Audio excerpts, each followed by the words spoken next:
Recently, I was watching an update on the president's approval numbers, and I saw that 25% still supported how he was dealing with the economy and the cost of living. And like a lot of people, when I saw that, I thought to myself, who are these people that think that everything's going just fine, that this is great, this is the way it should be? And then I got a little sad because I realized that 25%, a quarter of the people polled, are those people who want their perceived enemies to suffer so much that they're willing to suffer themselves. That 25% are the people that forgot that we belong to one another and that together we either fail or we succeed. And it kind of broke my heart for them to think about how far from their own humanity and fellow feeling they had wandered. Today, we're going to be talking about Yesod, the foundation, the great center of our being, where all true covenantal relationships dwell, where the receiver and the giver operate in perfect balance and harmony. Because we're losing that in our society right now. We are forgetting how to work together and to see in each other's faces our own. So let's talk about that foundation as we walk together down creation's paths.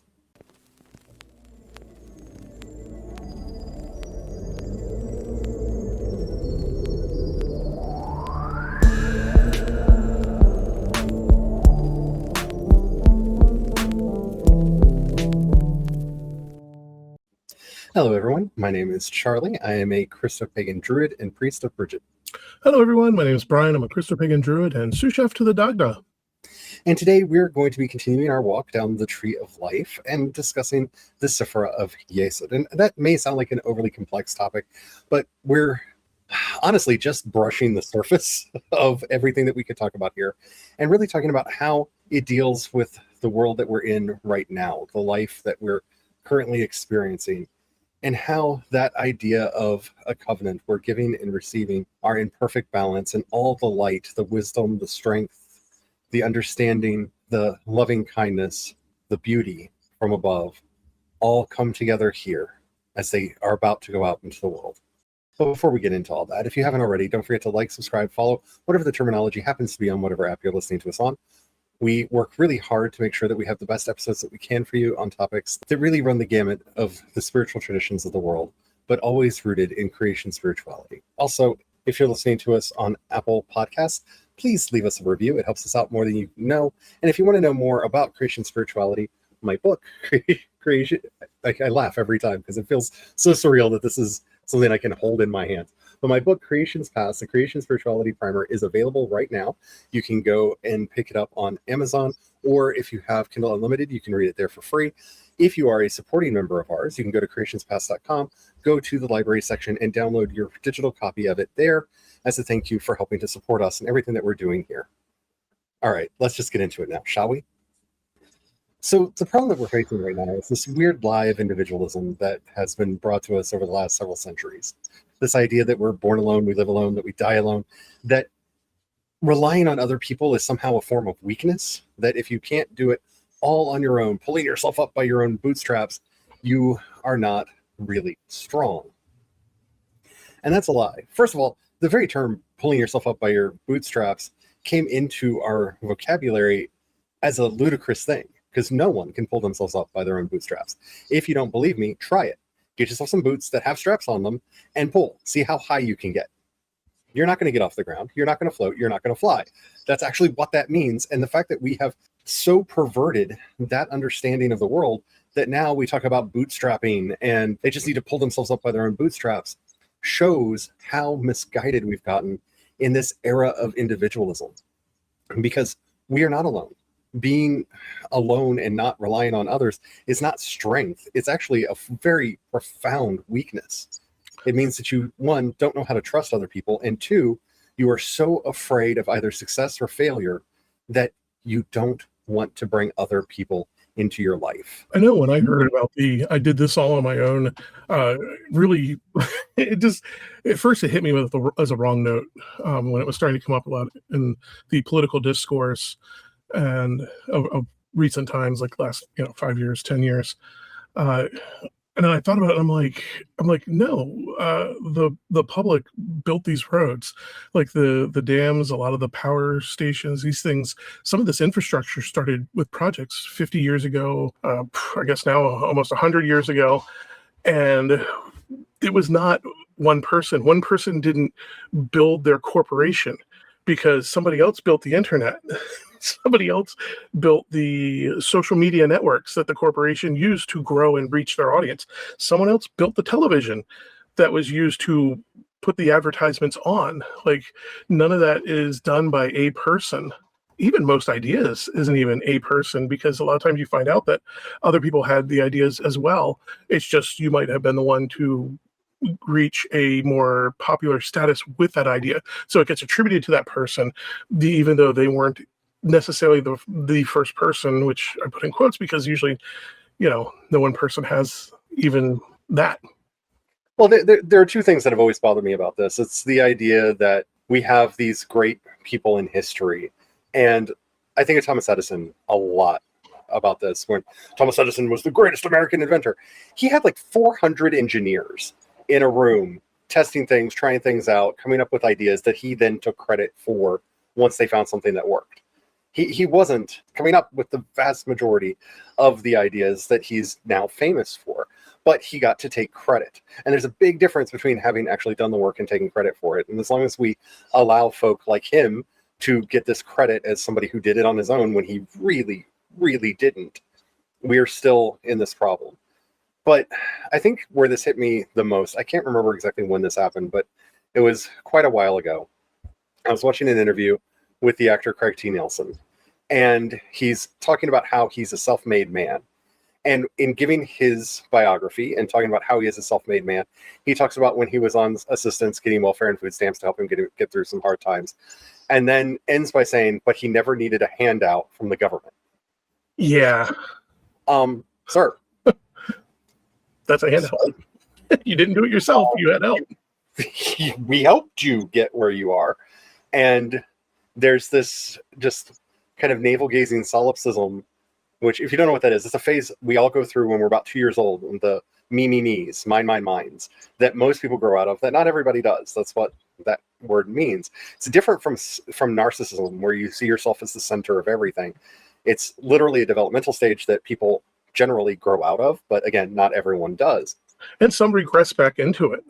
I've, even in my life, I yo-yoed with it. I grew out of it, but then I fell back into it.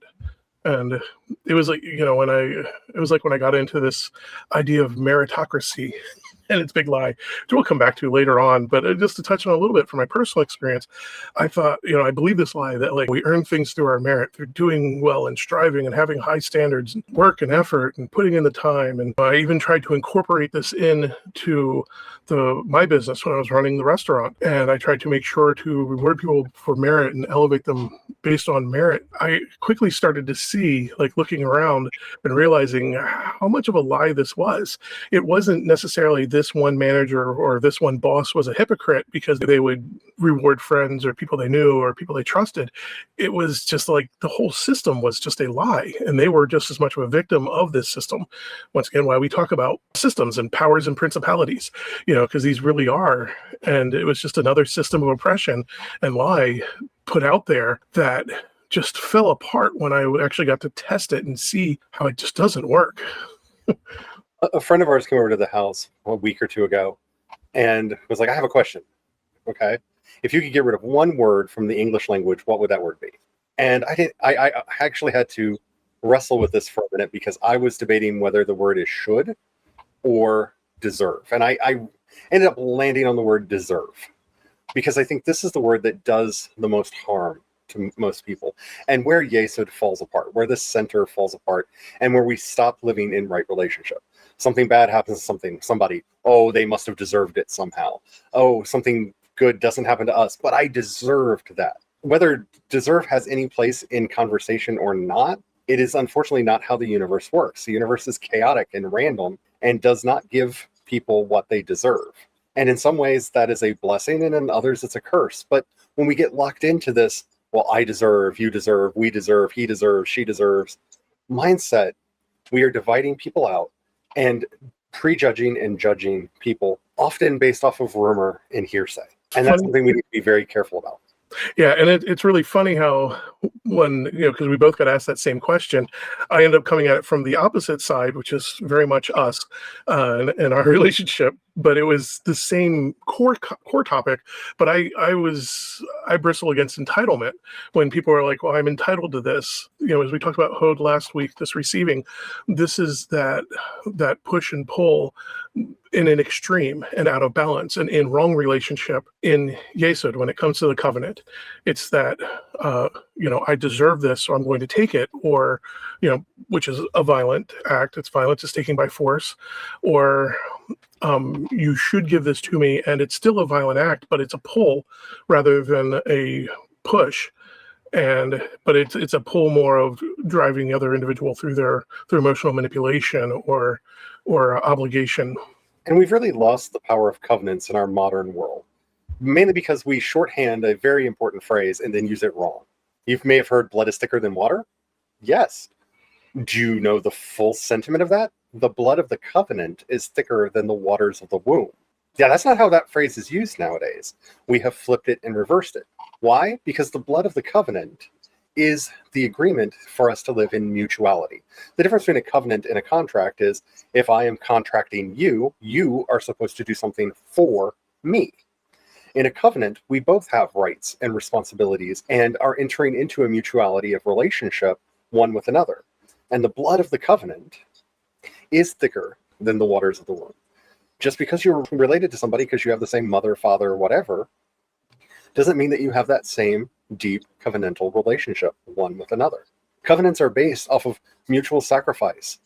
Covenants are based off of the idea of not how can I do this or how can they do that. It's how can we make this work easier and lighter for everyone. How can we release this burden from somebody in the group?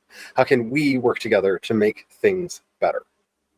And that's a huge mindset shift from the way most people act. When you are actually living and embodying a covenantal relationship, you're not just worrying about yourself. You're trying to take care of everyone in the covenant, because the wisdom we like to forget, a high tide raises all boats. And so if one succeeds, we all succeed. We pull everyone up together. And if somebody is pulled down, we are all pulled down together. And when we cannot see that, when we sit back and say, well, that's a couple streets over, or that's those people on the wrong side of town, or, oh, those are the people whose skin tone or language or country of origin is different than ours. Their culture is different. Therefore, no. That's not how any of this works. We either rise together or we fall together. And when we allow anyone to slip through the cracks, we are harming ourselves. That's how community and covenant really work. So as we turn to walk down the Via Positiva, I'm thinking back at the beauty of covenants and of this foundation. And I have to start here with Brian and I made covenant with each other. We married each other in 1997. It truly was a covenant between the two of us. Marriage between us was not legal at the time, and we really were making a pact between us. We had a friend of ours handfast us together, and we made our pledges one to another. But life in those early years together was not easy. It was very, very rough. The circumstances of our lives got very complicated. And I don't want to go into that too much, but let's just say we had both kind of forgotten, outside of the two of us, what covenantal relationship looked like. It was very hard for us to understand what was going on. There was a lot of upheaval in our friend group. People that we had been friends with for years did things that we couldn't imagine them doing. And everything got very complicated and messed up. And we moved to California in 99. And it was there in California that we were reminded what a covenantal community actually looks like. I had been listening to the podcast The Forum, which was put out by Grace Cathedral in San Francisco. And I heard John talking about this church that he preached at called the Episcopal Church of the Good Shepherd in Berkeley, California. And I told Brian about it. I said, this might be something we want to go look into, because we were not attending services of any kind anywhere at the time. And we looked it up and we found it on the map, and then had to work through the labyrinthine streets of Berkeley. And if you've ever been there, it is a maze of a town. It's beautiful, but it's a maze of a town. And we finally found the church and started attending.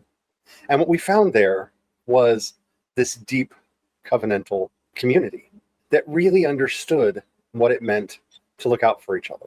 We had people of all stripes attending the services. Homeless people, people struggling with PTSD from the Vietnam War. We had people who were going through their rehab and reformation after having spent time in jail. People of all stripes attended this church. What was most amazing, I think, to both of us at the time is there were straight people, queer people of all different walks of life, very, very wealthy people that ran Michelin-starred restaurants, and people who struggled just to get by. But we all took care of one another. We greeted each other. We talked to each other. We built friend groups and friendships amongst ourselves in ways that would never have been possible in the world outside that community. These are people we never would have talked to or even met outside of that. And we really did care for each other. And that opened our eyes to what community could and should look like. Towards the end of our time in California, Brian was in a car wreck and our car was totaled. And we realized we had to leave. We had to leave the state because we were in the middle of the energy crisis at the time, and there were no jobs anywhere, and we couldn't figure out how to get work, how to make money, how to replace the car that we now needed to replace. And the church stepped up and took care of us. When they found out that we were going to have to leave, they asked that we not miss one of the prayer meetings. And we're like, well, we have no way to get there. We lived in Oakland. It was a ways away. And they're like, we'll send somebody to pick you up. And they did. And to me, what felt like the greatest outpouring of community and covenant that I'd ever experienced happened. They brought us up to the front. They explained to us how much we meant to the community and how much we would be missed. They presented us with an icon of the Good Shepherd, because it was the Church of the Good Shepherd. And everyone not only signed it, but wrote their well wishes, prayers, and blessings for us on the back.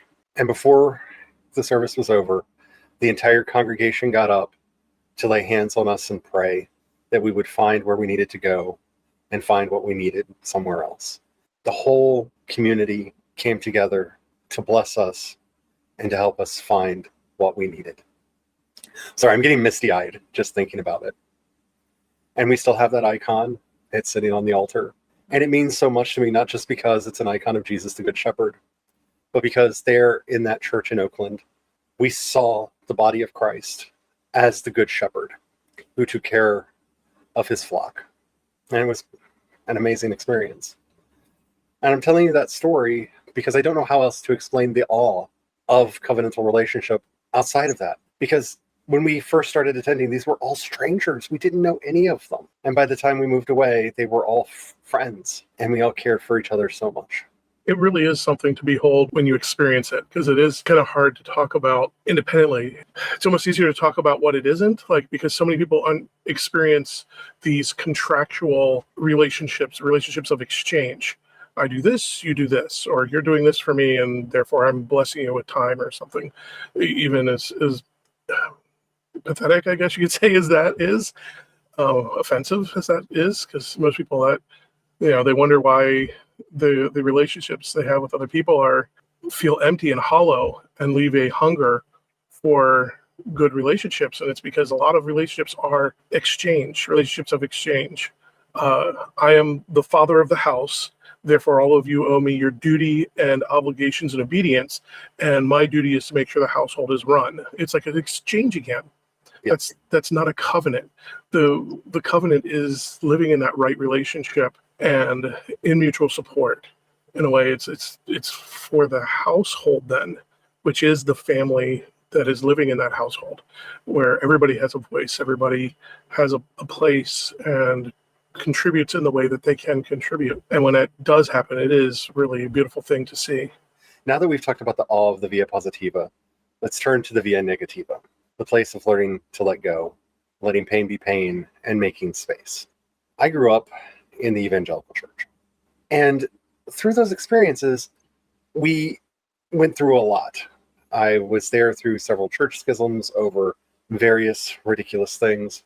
I remember a huge fight at a church the last evangelical church I attended, because the preacher was very clear that he was a preacher, not a pastor. And when a parishioner was diagnosed with cancer, he refused to visit her because that wasn't his job. He was there to preach the word, not take care of people. And that cut so deeply through me that anyone could have the callousness to say something like that. All she wanted was somebody to come and sit by her side. She wanted her pastor to come and sit with her and talk with her and help her to understand what was going on.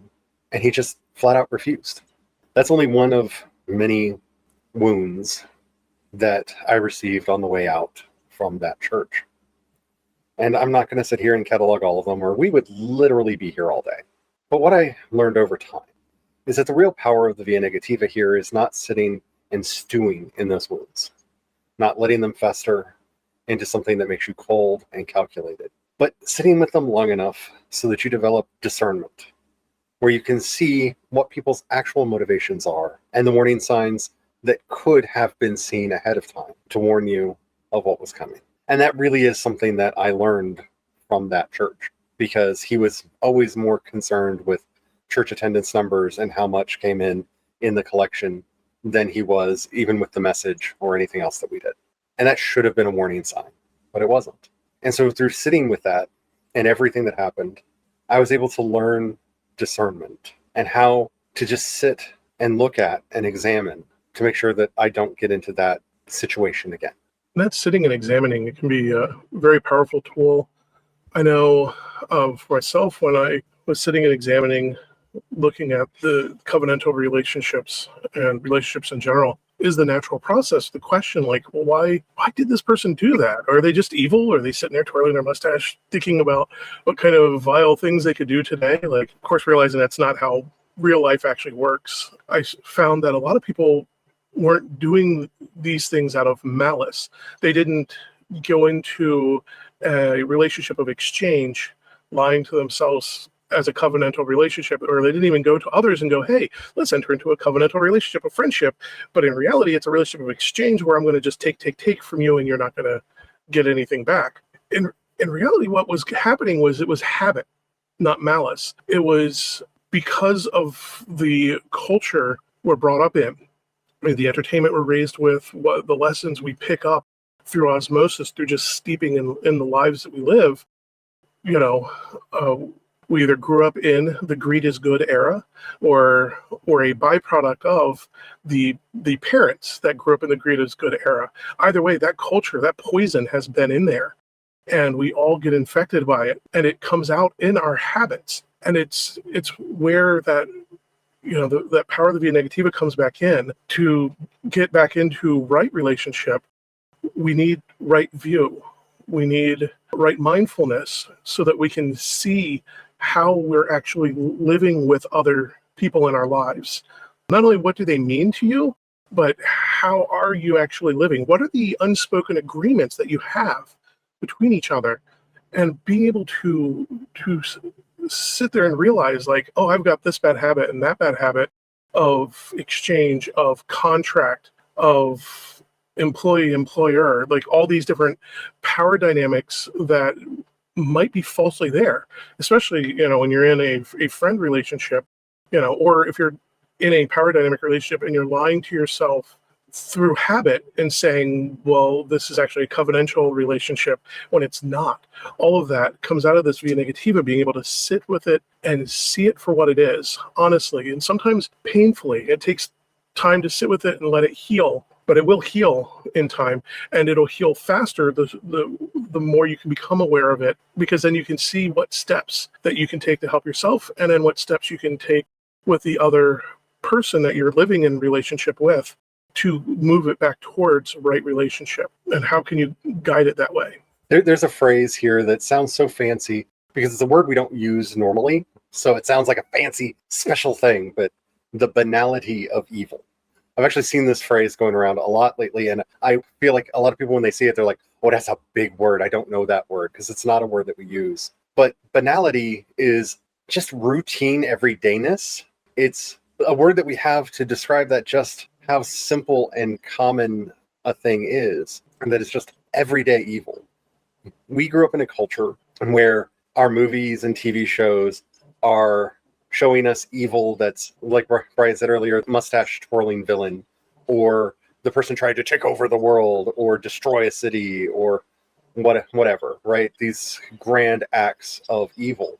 And we forget how much evil is just an everyday occurrence. Being rude to somebody because you can. Being cruel to people because you can. The just subtle banality of racism, where we don't realize in some groups and cultures what jokes about Black people or Jews are really signaling up to those groups about who and what they are. When I grew up, everyone was telling Polish jokes, and I didn't understand why they were funny. Now, that's not because I'm better than other people or anything like that. It just, they didn't seem like jokes to me. But that's that banality of evil.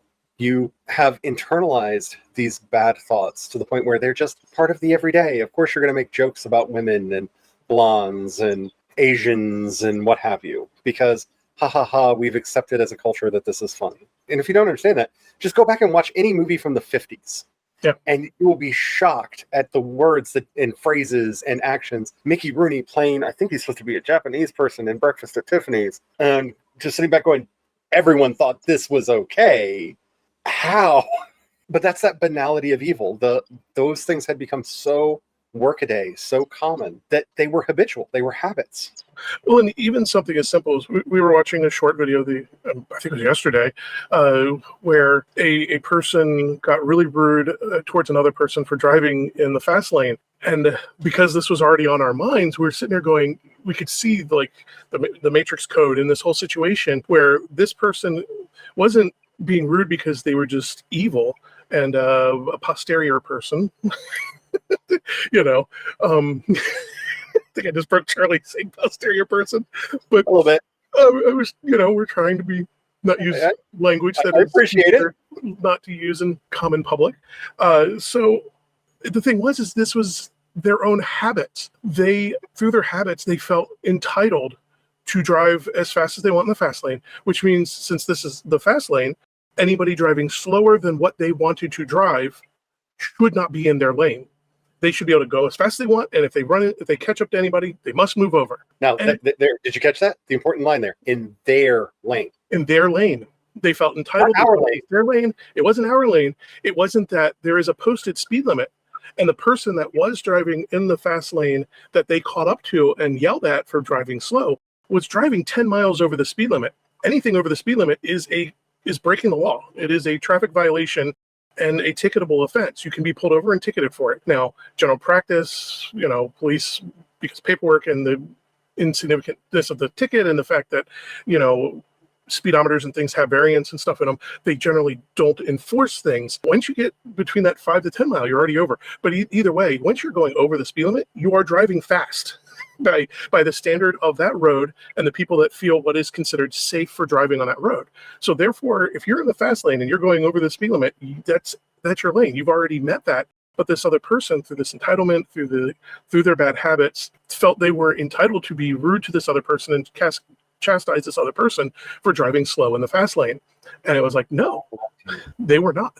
Yeah. Not by any stretch of the imagination. And those are the things that we're learning to discern here, because a lot of that is internalized issues that we have. Learning to see our own internalized misogyny, our internalized racism, our internalized queerphobia. I could go on and on and on, because they have become cultural habits, and all of them break covenant. And that's why we really have to sit with this and learn to see what we're doing right and what we're doing wrong, so that we can let go what we're doing wrong to constantly make better. And now, as we turn from the via negativa into the via creativa, we have to ask ourselves, what is wanting to be born in this moment? What is in us trying to get out? It's the righteous one. One of the names for this Sephira is the righteous foundation, the righteous one, the righteous. In some codices, it's literally just referred to as tzaddik, which means either righteous, which means the righteous. And as we've discussed many times in the past, righteousness is right relationship. So what does it mean to live in your life as a gracious giver and a gracious receiver? What does that mean? What does that look like? How does that actually develop in you. And one of the things that I think about a lot here is the story of the Lamed-Vavniks.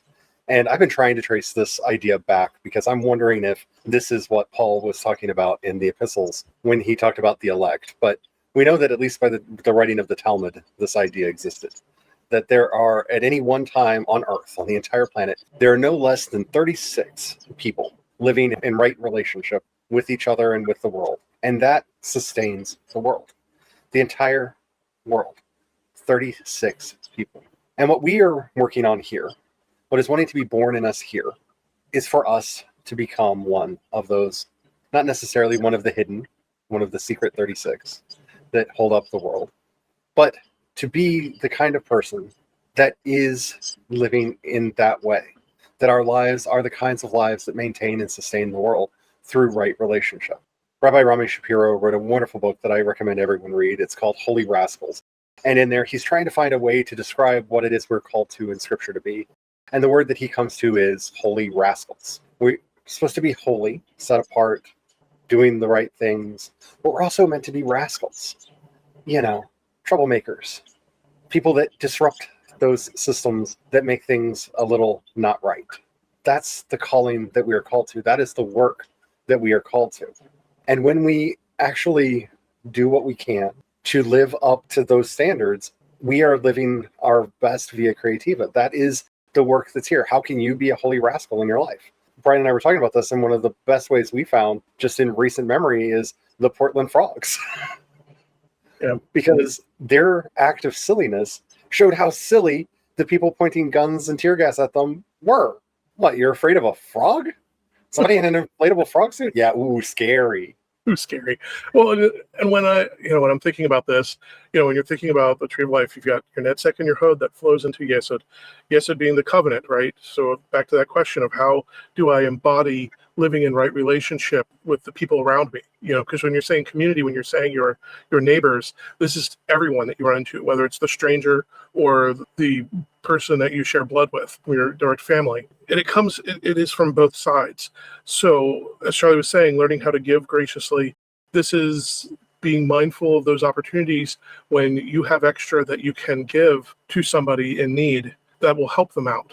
And learning how to do that graciously also, because that power, that netzek power, that force, knowing that it is a force. And so watching like how subtle or obvious do I need to be with this giving, and how direct or indirect, to have the biggest impact in helping the other person. And the other side of this, and something that a lot of people struggle with, especially nowadays with our bad habits of I did this all myself and the great man theory BS that's out there, is on the receiving side, that hod energy, that when it comes in here, being gracious in receiving. When somebody steps up to help you in your time of need, or when you're in need, first of all, being able to articulate, I'm hurting and I need help. It's an area that I work on, because a lot of times I'm like, no, I must be strong. I've got to be strong. I'll be put together. And it's like, no, in doing that, I'm making it harder for someone else to better themselves by giving, because sometimes it will help somebody else out to be able to give. I know we've run into that in our own relationship, where there are times where I was like, oh, I got to be strong for the family, and la, la, la, and all those bad habits were coming out. And I was robbing Charlie of an opportunity of feeling loved and wanted and needed by being able to help me. And I was also being a bad receiver because I needed that help. I needed someone to step in.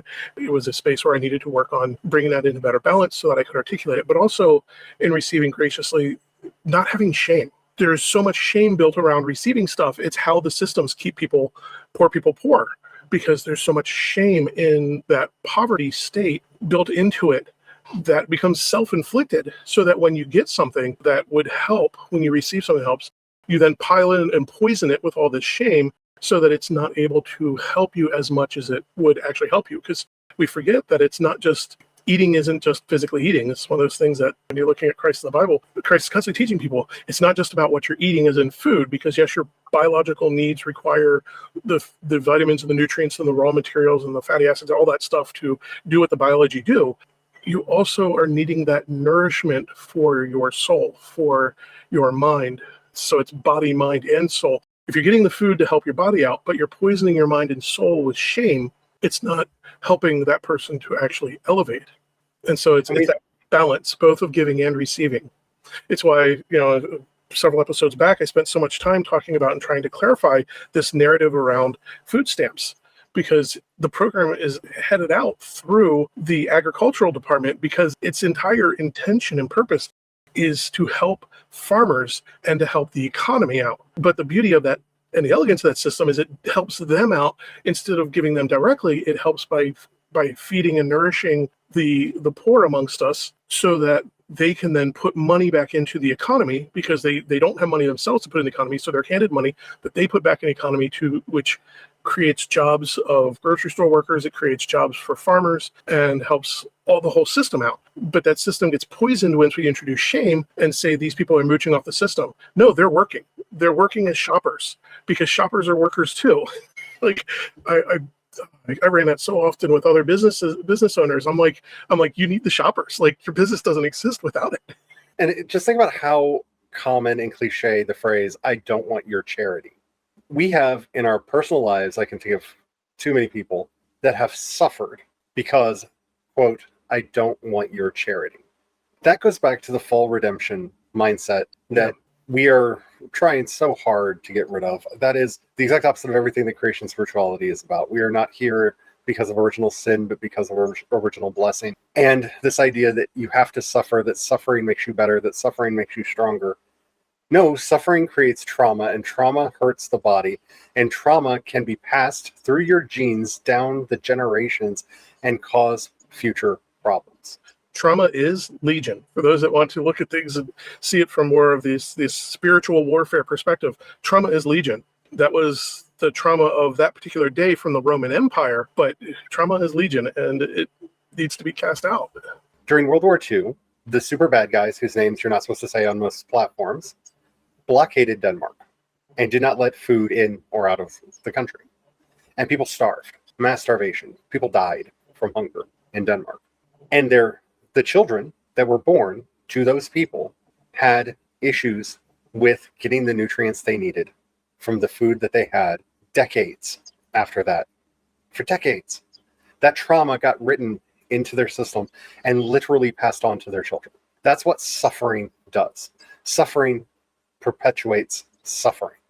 And that's why the birthing that we're trying to do here, the thing that is within us that wants to be born, is someone who can graciously give and graciously receive. Because denying aid doesn't just hurt the person who did it, but can hurt their offspring for generations to come. And it's terrible that we have the scientific data to show that. But we do. And we need to bear that in mind, that when we suffer, we're not just hurting ourselves, we're hurting future generations. And a lot of us are suffering in this generation because of what our grandparents and great-grandparents went through in the Great Depression, or the Great Recession, or the other Great Recession, or the housing crisis, or. And we have to start making that right, because that's how we keep from passing that trauma down. So as we turn to the Via Transformativa, we ask ourselves, what are we going out to the world with joy to bring transformation and to interfere with injustice? Some of it's kind of obvious. And the biggest, most obvious one is getting rid of the lie of meritocracy. Meritocracy was coined in a satire and a dystopia of everyone has to earn everything. And if you don't earn it, you don't get it. And, well, you're not the ones that set the criteria for what it means to actually earn something. So, you can see how this spins out of control very quickly. Now, the ideas from this satirical book were hijacked and turned into something positive and something that we should aspire to, because, well, the elites that actually control the system want you to believe that you can actually get ahead and be like them. So occasionally they set up a little bit of a lottery system, pick somebody, and move them up the ladder for reasons to go, see, you too could be like us. Or they tell sweet lies about how poor somebody was at the beginning and how wealthy they are now, when, that's generally not how that works. Rich people get richer, poor people either get poorer or stay the same. That's how the system has been rigged for a very long time. And so by dismantling that idea that we talked about earlier of deserve and should, we make great strides towards realizing that everybody, if we have to use the evil word, deserves to be taken care of. That healthcare should be a right, that food should be a right, that housing should be a right. If we are truly the wealthiest people in country on earth, we can afford to take care of one another and not just hoard all of that wealth in a few pockets so that they can live extravagant lives that most people can never even dream of while other people are living on the streets. I was really shocked to learn, because I didn't, I mean, as much as I thought that I was into the concept of meritocracy in my youth and all of that, I didn't realize that Michael Young wrote that back in 1958 as a dystopian satire. I was kind of shocked to learn that. And the irony that in his satire, this whole thing was set to collapse and fail by 2034 in the book. Yep. And I'm just like, that seems a little prophetic, watching the way things are and where we are now and going, yeah, not that far It does out. feel that way, doesn't it? I mean, we have a billionaire running for governor of California talking about how billionaires maybe shouldn't exist. Like, ooh, it's an interesting time to be alive, and that book feels increasingly prescient as time goes on. Yeah, and seeing the lie of that system, I kind of sit and think about it, and I'm like, this is having wealthy people, very wealthy people in a society with a lot of poor people. It's kind of like having your big fancy McMansion with like nothing on the inside, or where the interior structure is rotted to its core and full of black mold. It is hollow. It's empty. Only having a few super wealthy and successful is not a wealthy society make. Yes, you could look at the numbers and be like, well, it looks really, but it's not. It's like I said, once again, it's that empty McMansion. It's the person with the big, huge, fancy, expensive car, but everything else is basically not there. Like they're living impoverished or with a lot of debt, and they actually don't have the money. They just own a lot of debt. And that really is kind of what we're here to interfere with. When we talk about right relationship, especially here in this foundation in Yesod, what we're talking about is that learning to give and receive, that ebb and flow, that in and out that make life possible. If some are just taking, say, the wealthy class, the billionaire class, are just taking and taking and taking and not giving back. And by the way, the charities do not count. Do not let any of them trick you into thinking that, well, they have a charitable foundation. Most of those exist so that they can have even further tax cuts, so they can take more. The money that they earn off of the tax cuts for the charity more than outweighs the amount of money they put into the charities. So be very mindful of that little shell game that goes over on the side. And a lot of them is back to that giving. They're giving in bad relationship because they're giving it with a sense of entitlement and ownership. So that charity, as we've seen some charities give like medicine and stuff in African countries, but they're not giving in the sense of helping, but they're giving in the sense of they're buying entitlement and ownership and able to force those countries to do certain things that the person in charge of the charity actually wants, the wealthy person wants. And you can actually see harm, real historical examples of harm caused when done by that, because it's not a covenantal relationship, it's now a contractual relationship, a relationship of obligation and ownership. And that's what we are called to interfere with, to be the person in the inflatable frog suit that's just showing how silly all of this is. To, yes, sometimes speak out in anger, but we have to be careful that our rage is not turned into something that they can use against us. One of the reasons we talk about nonviolence so much and have done an entire series on nonviolent resistance is because violence is so easily turned against the people who did it to harm the cause that they thought that they were helping. And that's where we have to be very careful here. Is I get the anger, I get the frustration, I get the rage. But if we get the people that we need to have as our allies to actually get the changes done that we need to get to turn against us because we did something stupid, that's going to hurt everything. I look at the people that are defacing the paintings for climate change's sake, and there's always excuses of like, well, there's glass over them, so they really only put it on the glass and it'll be fine. I live in the rusty buckle of the Bible Belt, and I can hear from the family members I talk to and how things are coming back in, and Brian hears this too. They just see this is why you can't trust those people. They're crazy. The people that they need to get on their side, the people that are their natural allies, because our aquifers are going dry. We're getting to a place where we need to figure out how to get more water in here and how to deal with the storms that are hitting us, because the storms are not refilling the aquifers. They're hitting so hard and so fast. All the water is just draining off and going off into the rivers and down into the Gulf and not actually refilling the land. Climate change is hitting us very, very hard here. So these people around here should be those natural allies. But because irrational decisions were allowed to win the day, it's hurting the audience that could and should be on your side. And that's why this is always about giving and receiving, about making these relationships matter and count, and doing them in a way that brings enlightenment and joy. Because if we're not thinking about how people in rural communities are going to take this, and only thinking about how your friends who already agree with you are going to take things, that's a bubble. Because the most powerful thing about community is, if you remember going all the way back to the very beginning of this episode, where we were talking about our time at the Church of the Good Shepherd, everyone was welcome there. People of all stripes were there. There were conservatives and liberals and socialists and queer people and straight people and rich people and homeless people. And the whole spectrum of society was there. And we came together and we formed a community that took care of each other. That is the end goal. That is what we are looking for. And when we allow anyone to be separated out, we're harming everyone. We can't say that voting is a right if we can take it away from those who have been convicted of certain crimes. It's not a right then, it's a privilege. And so we can't be surprised when they try to take it away from other people. It is either a right or it isn't. And that's where we really need to be very clear about our language. Because rights, when violated, for any of us, harm all of us. They're finding a way to be a bit silly about it. Because they are truly buffoonish. They are clownish in the strangest of ways. And when we show that clownishness to others and get them to see it, it's hard to unsee. It's very hard to unsee. And that's how you start bringing people around and getting those hearts and minds to change. But it starts on the ground with real, honest, right relationships, or it doesn't start at all. So now, as we get ready for our practice, what we can do to actually bring this into our lives, I just want to remind you that those who wait to deserve will never be worthy. Because the goalposts will always be moved.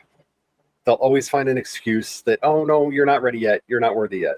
And if we keep in our mind, those who wait to deserve will never be worthy, we can really dismantle this idea of false meritocracy that doesn't really exist in the world. And we've come up with a little practice, a little thing to say, and Brian's going to lead us in this to help you really kind of say this for yourself and kind of bring this deep down into your chest to make the change that we need to make.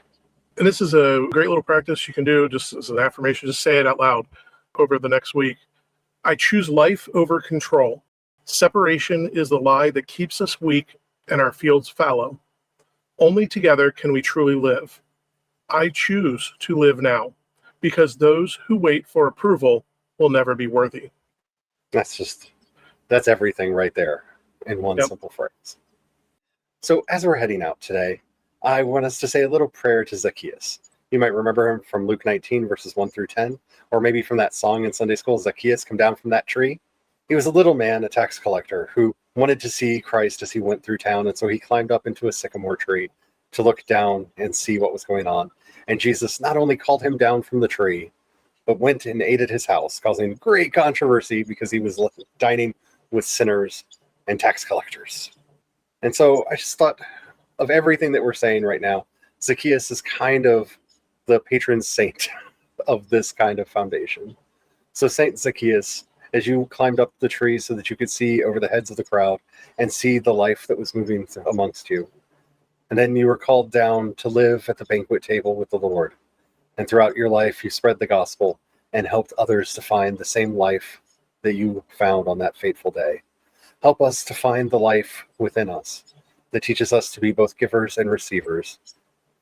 The life that moves us into right relationship one with another. The life that teaches us what covenant and community really are. Amen. Amen.